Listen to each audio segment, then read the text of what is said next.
Happiness Isn't Brain Surgery with Doc Snipes. This podcast was created to provide you the information and tools Doc Snipes gives her clients so that you too can start living happier. Our website, DocSnipes.com, has even more resources, videos, and handouts, and even interactive sessions with Doc Snipes to help you apply what you learn. Go to DocSnipes.com to learn more. Hi, everybody, and welcome to Happiness Isn't Brain Surgery with Doc Snipes, practical tools to improve your mood and quality of life. We're going to continue with our segment on causes of depressive symptoms and ways to address them. In the first section, we really talked about what depression is, what depressive symptoms are, and why it's not a one-size-fits-all that we can just give you a pill or suggest some sort of treatment that works for everybody. Well, it just doesn't work that way. In this section, we're going to address one of the symptoms of depression, which is fatigue. A lot of people with depression have overwhelming fatigue. So we're going to talk about what might be causing that, talk about how it contributes to feelings of depression, and identify interventions that may help improve energy and motivation. Now, some of these things are very biologically based, very medical in nature. So I'm going to suggest talking with your doctor about different ways to address it for you. For example, chronic fatigue syndrome. There are a lot of different ways you can address that, just like there's a lot of different ways you can address depression. So we're not going to go into that in depth. So some of the medical stuff I will defer to your physician. But I do want to bring it up and help you understand that it may be causing fatigue. And when you feel fatigued for long enough, it can cause you to feel hopeless and helpless, which can cause you to feel sort of depressed. So, first cause of fatigue is the obvious, poor sleep. And I've done videos on sleep, so you can go back and review some of those. I will do another shorter video on sleep in this set of podcasts, but it's important to understand how sleep affects you. Not everybody needs as much sleep. There are recommended guidelines for how much sleep you're getting. I personally love my sleep, and I need sleep in order to feel energetic and all that kind of stuff.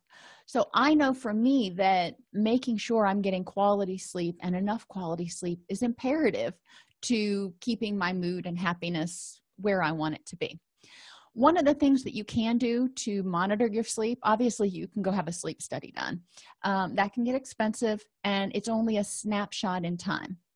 But if you know you're having sleep problems, that might be something to consider.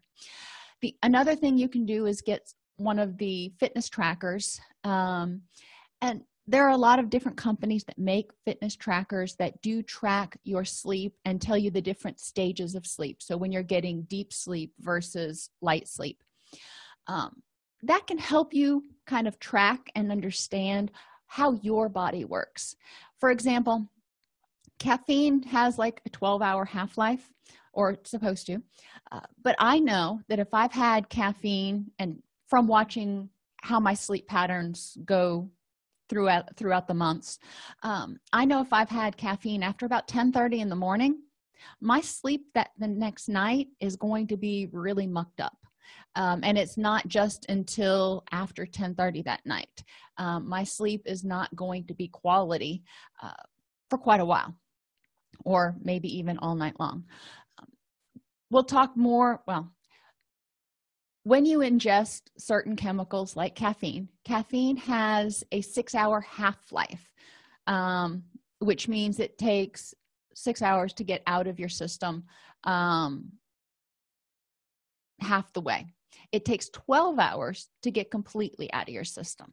Now, for me, looking at my sleep chart, for whatever reason, and, that's more than I'm really concerned about right now, I know that my sleep is usually messed up, even if it's been 12 hours since I had caffeine. Know your own tendencies. There are a lot of other things that can contribute to poor sleep. Like I said, wait till that segment. We'll go over that. If you're fatigued, rule that one out first. There are a lot of other things. If you're, for example, a new mother, you may not get quality of sleep because you're sleeping a lot more lightly, so you can hear this new baby when it rolls over in bed. I know I didn't sleep well at all when I had infants in the house, and now that they're older, I sleep like a rock. Poor nutrition. I said in the last presentation, crap in equals crap out. If you eat junk food, you're probably not getting the proteins and the complex carbohydrates and the kinds of things that your body needs in order to fuel the processes that make the neurotransmitters and help keep everything running in your body. It would be like putting diesel into a gasoline-based engine. It just doesn't work. It's important to remember that vitamins are like spark plugs that help your body use the proteins and energy to make things like your neurotransmitters, serotonin, and your hormone melatonin, which is the one that helps you sleep. Again, think about an engine. You can have great gas in your lawnmower, but if the spark plugs aren't working, no matter how much gas you put in there, it ain't going to turn on.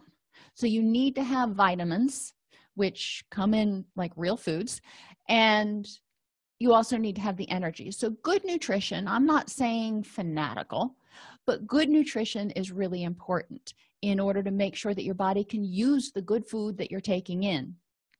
So if you're eating donuts and pizza for every meal, yeah, I might want to check that. Every once in a while, sure. I'm a big fan of both donuts and pizza. However, that's not something that you want to live on every day. Anemia.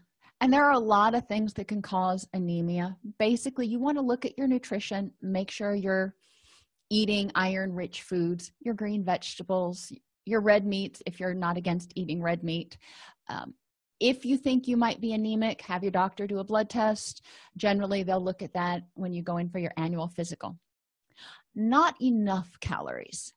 And this kind of goes with not enough quality calories, because you can eat 20,000 calories of potato chips and not have the vitamins and stuff you need in order to fuel the processes in your body.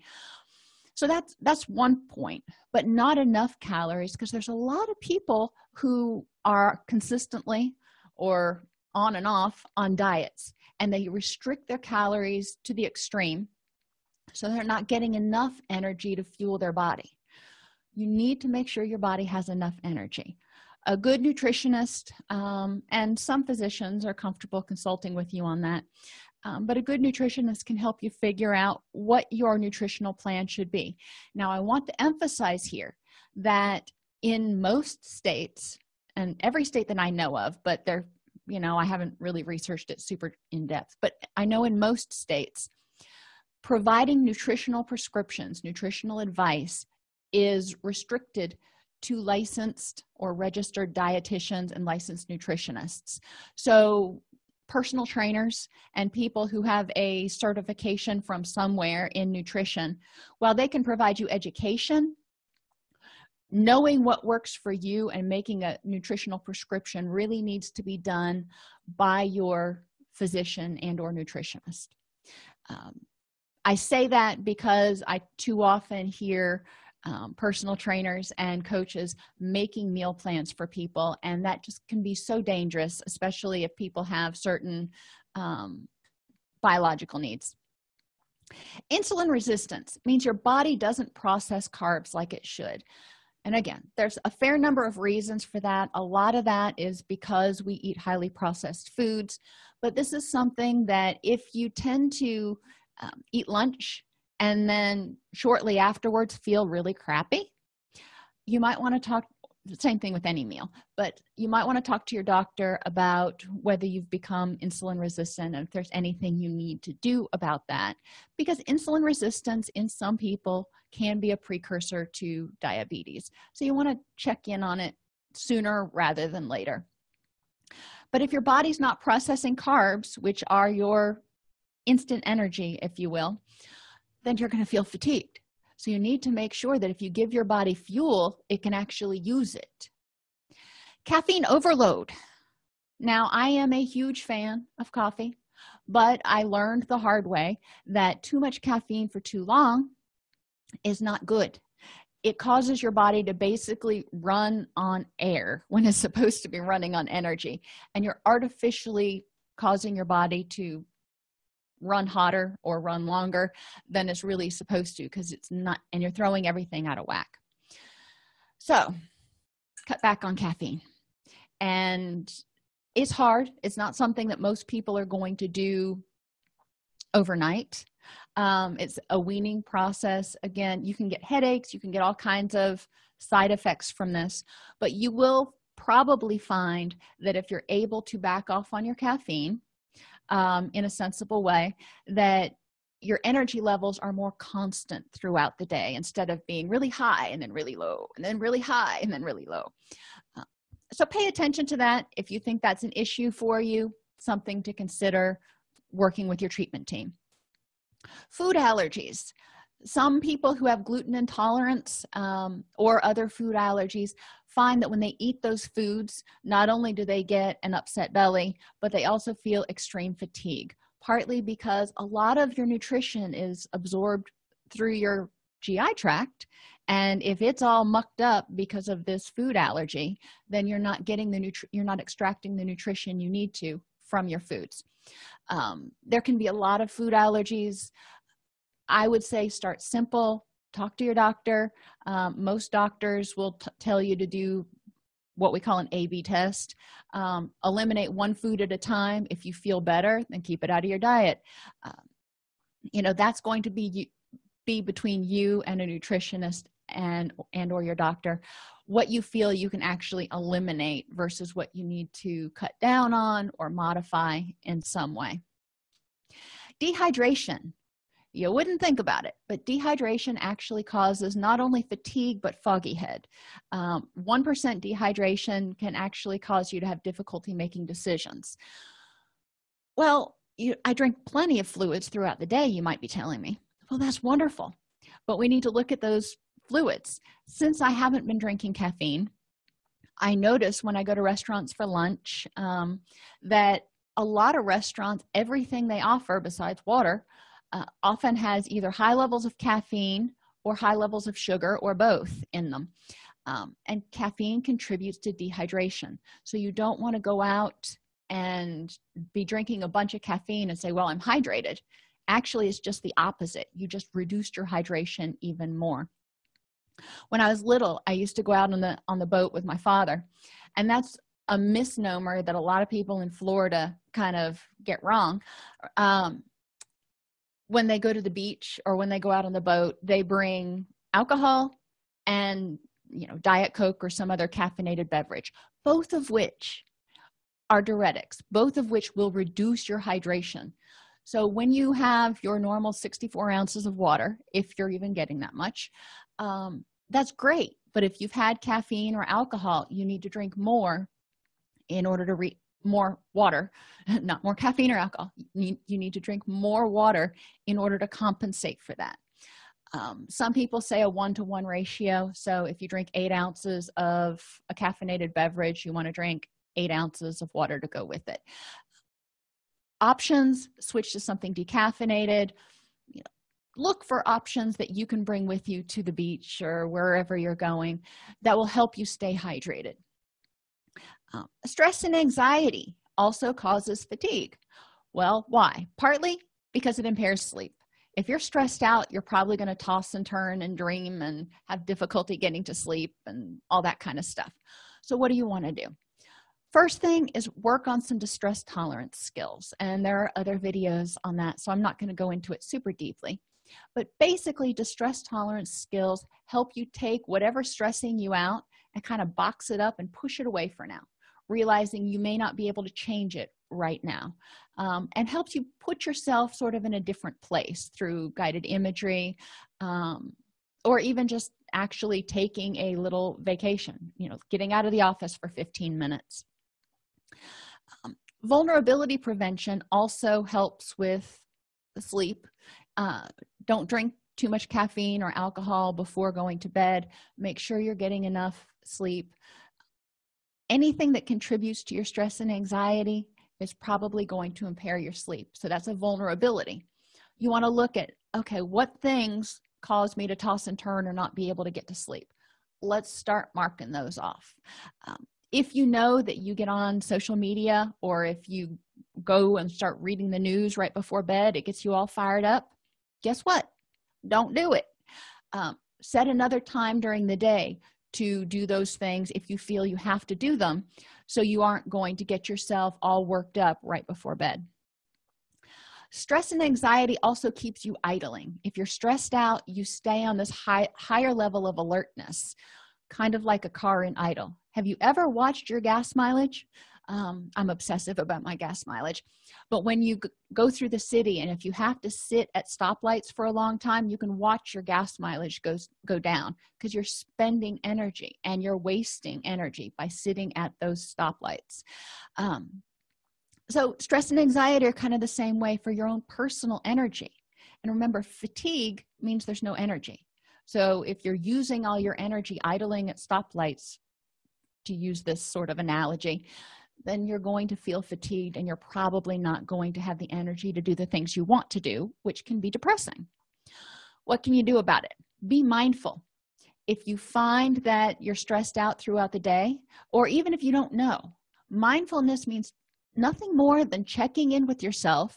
And I tell people to do it at meal times, because we all eat. Before your meal, check in with yourself and go, how am I feeling? Am I stressed out about anything? What can I do about it? What do I need right now? Pretty simple. It's not brain surgery. You don't even have to write it all down. Just do a check-in with yourself. And if you notice that you're stressed out about something, figure out what you can do to either fix it or box it up and put it on the shelf until you can do something about it. And purposeful action. Purposeful action means doing just that. Taking whatever's bugging you and saying, all right, I have only this amount of energy. How do I want to spend it? And is it worth using my energy worrying about this, or trying to change something that can't be changed? Maybe you find out, and this is just an example, find out that your house was built 10 feet over the property line. Well, that could really stress you out, and you could be all concerned about it. Not going to be able to move the house at this point. No matter how much you push your shoulder into it, no matter how many bulldozers you get. I mean, if you get bulldozers, you're probably going to destroy the house. So purposeful action means figuring out the best way to use your energy to deal with that problem, and then doing it. And sometimes it's going to mean putting it on a shelf, because there's nothing you can do about it at the moment. And worrying is not going to change the situation. If you when you have to go into the doctor and they take tests or they do a biopsy on something, that's stressful for anybody, no doubt. And you can worry about it until those biopsy results come in 24, 48, 72 hours later. But did worrying change the results? No. Did worrying impair your sleep and use up energy that you could have been using to do something fun? Yeah. So understanding how you're using your energy, being mindful of how you're using your energy, and choosing how to use it effectively. Staying with the energy analogy and fatigue, when I drive, like I said, I am a freak about gas mileage. So being mindful when I'm driving about when I push the accelerator and how hard I push it versus when I can coast, because in Tennessee, we've got a lot of hills. You can get some good speed going. That's my purposeful action when I'm driving, because I want to maximize my gas mileage. Stress and anxiety can also just lead to exhaustion and feelings of hopelessness and helplessness, which is, your prime symptom of depression. If you're exhausted all the time and you don't have the energy to do the things you want to do, and you don't feel like you ever will, that can be pretty depressing. Some things that you can do to address it: radical acceptance. Sometimes, like in the example of getting a biopsy, things are as they are, and you've just got to accept that you're going to have to wait. Worrying about it's going to do no good. Calling the doctor's office every 30 seconds is not going to do any good. So accepting that things are as they are. It may suck. I'm not saying it doesn't, but there's nothing you can do to change it at the moment. So what can you do to improve the next moment, which is where purposeful action comes in. If you're worried, sticking with the biopsy example, if you sit around your house and you're not occupied doing other things, you may worry about it. So choosing how to use that energy instead, maybe go to a movie or get up and do something else or use some guided imagery. There are a lot of other things that you can do to help distract yourself until you can get the results, and then use your energy to figure out how to address them if anything needs to be addressed at all. Insufficient or excess physical activity. A body in motion tends to stay in motion, and a body at rest tends to stay at rest. That's one of Newton's laws.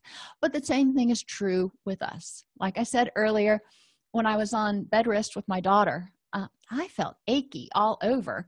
And it seemed to get harder and harder to get up out of bed and do that kind of stuff, even just daily activities of daily living, the longer I was on bed rest. And part of it was, stress about, what was going on. But part of it was just the fact that I wasn't moving, and your body naturally kind of stiffens up. If you've ever had shoulder surgery or something, you know that they get you into physical therapy as soon as possible because they don't want your joints to, quote, freeze up. So they want you working through range of motion. Well, you've got a lot of joints. You got to move them. So if you're sitting too much, if you're laying in bed too much, you may actually get stiff. Now, if you've got physical conditions, pain, chronic pain, anything like that, before you start jumping out of bed and trying to exercise or do something, obviously check with your doctor. But knowing, looking at what's reasonable for you. If you've normally been a couch potato, what's reasonable may be simply getting up and doing some stretching exercises, or walking around in your yard, not even around the block, walking around in your yard a little bit. So look at what's reasonable for you. Don't go from 0 to 50 overnight. Ensure enough recovery time, especially if life is otherwise stressful. So if you're already working out, great, but you can actually work out too much. I had a personal trainer tell me one time, your muscles are as recovered as they're going to be after 48 hours. Well, that's true if you're resting during those 48 hours. For me, I lift on one day and then I do an endurance run on the next day. So my muscles are not completely resting. Now, bodybuilders would freak the freak out that I'm doing that because it prevents some muscle growth. There are a lot of different theories on fitness. But you want to make sure that your body has time to rest and repair. And I say that because even if you're just lifting 3 days a week or exercising 3 days a week, it may take you a little bit longer to recover if life is otherwise stressful, if you've got things that are keeping you from getting enough sleep, if you've just got a lot of stuff going on, if you're spending a lot of time cleaning the house. You only have so much energy. And, we're just going to quantify it by whatever I'm holding right here. You've got to figure out how to use that energy. And if you use some of it for working out, great. Your body's going to have to use some of that for recovery. And if you've got too much going on and your body can't allot energy to recovery, it's going to take a little longer. Doesn't mean it's necessarily a bad thing, but you've got to listen to your body. If you don't feel like working out one day because you're still achy or something, take it easier, or maybe skip that day. That's going to be between you and your health team. Which takes us to chronic pain. Some people have chronic pain, fibromyalgia. They were in a car accident. They were injured some other way. Yeah. And chronic pain can be frustrating because pain tells your body you are the weak link in the herd, and you're probably the one that's going to be eaten by the lion, if you want to go back to primitive times. Your body hasn't kind of caught up with the fact that there's no lions anymore. So you tend to have more cortisol. You tend to have worse sleep if you are in pain. Now, sometimes you can't get pain to go away completely, but there are things that you can do to address chronic pain with your care team. Talk with them about starting yoga. Talk with them about mild exercise or stretching. Massage or acupressure can be helpful for some people. Acupuncture can be too. That's a choice that you can look at. Guided imagery is another one that has been used a lot for people who are recovering from substance abuse issues who do have chronic pain. There are also medications out there. I obviously intentionally did not put those in here, but with the work of your multidisciplinary care team, if you've got chronic pain, you're probably working with a pain specialist and a physician and maybe a physical therapist. It's important to talk about what your options are to help you feel the best. If your chronic pain is something that's short term, if you will, maybe you had shoulder surgery. I've heard it's 6 to 8 months before the pain really goes away. That's chronic. So you might want to talk to your care team about how can I best manage my pain during the recovery period. The other one I want to talk about that causes fatigue is Lyme disease. Now, some people mistakenly get diagnosed with chronic fatigue syndrome when they've actually got Lyme disease because, a lot of times we haven't talked about that, especially if you're not in an area where there's a high propensity of Lyme disease. And I got this infographic from the CDC. Where it's dark up here in the Northeast is where you obviously have a whole lot more Lyme disease. And you also have some over here. However, Lyme disease and ticks have been moving slowly south and westward. So places like Indiana and Illinois and Ohio, Tennessee, Kentucky, Virginia, are all seeing a lot more cases than they did back in 2010 when this infographic was created. So this is 7 years later, or it's about time for a new infographic. If you've been bitten by a tick or had a tick on you, whatever you want to call it, even if you don't still have that tick, which you may not, maybe it was 4 or 5 years ago, do a little research on Lyme disease. Not everybody gets the bullseye rash. Don't you love it when there's just not a definitive way to say whether it's there or not? If you have chronic fatigue type symptoms and you've been bitten by a tick, you can get a blood test to see if you're positive for Lyme disease. And there may be a different treatment course than you're currently on if they discover that that's the case. If you do get bitten by a tick now and you don't have chronic fatigue syndrome, do be aware that Lyme disease is out there and it's increasing in prevalence. What we do at our house is we pull it off, we kill it, put it in a little plastic baggie, and then keep it on hand. And then if the bullseye rash develops or if people start feeling flu-like symptoms, we have the tick available because we're in an area where there's not a high rate of Lyme disease right now, so we don't necessarily go to the doctor every time we get a tick on us. But that's one thing that you can do. Hypothyroid can be biologically based. You may have thyroid disease, you may have something else going on. This is an easy thing for docs to test for from blood work and be able to work with you on. There are some nutritional cases of people not getting enough iodine because most places have gone to non-iodized salt. They've switched over to sea salt. A lot of people are using sea salt and they don't eat shellfish and other food that's high in iodine. As I always say, don't supplement until you've talked to your doctor, because a lot of times the supplements way overdo how much you need, and that might not even be the issue. So talk to your physician ahead of time. Make sure he or she knows if you're not using iodized salt, and they can make a more educated judgment call from there. But iodine is needed to support the thyroid. So if you're not getting enough, then you may start experiencing thyroid issues. Hormone changes, especially related to estrogen and testosterone. Anyone who's had PMS can tell you what hormone changes can do to your energy levels. I'm not a guy, so I don't know what low T feels like, but low T is also associated with fatigue. Easy to do a blood test to measure those kinds of levels, figure out what's going on. Now, low estrogen or low testosterone could also be symptoms of something else. So figuring out what's causing those that condition in you is going to be important. Diabetes. Now, doctors don't exactly know why diabetes causes extreme fatigue in some people, but it does.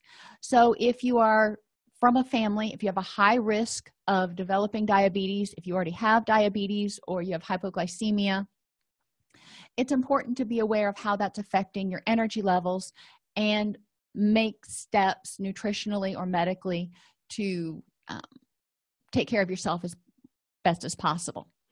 Heart disease is another thing that causes fatigue.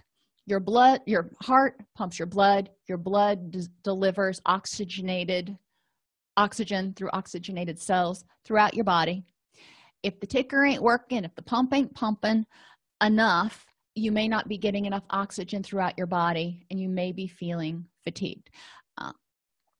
This is one of the kind of least common causes of fatigue, especially in younger people, but it's one to be aware of. If you've got a family history of heart disease, if you are personally having a lot of risk factors for heart disease, it may contribute to fatigue.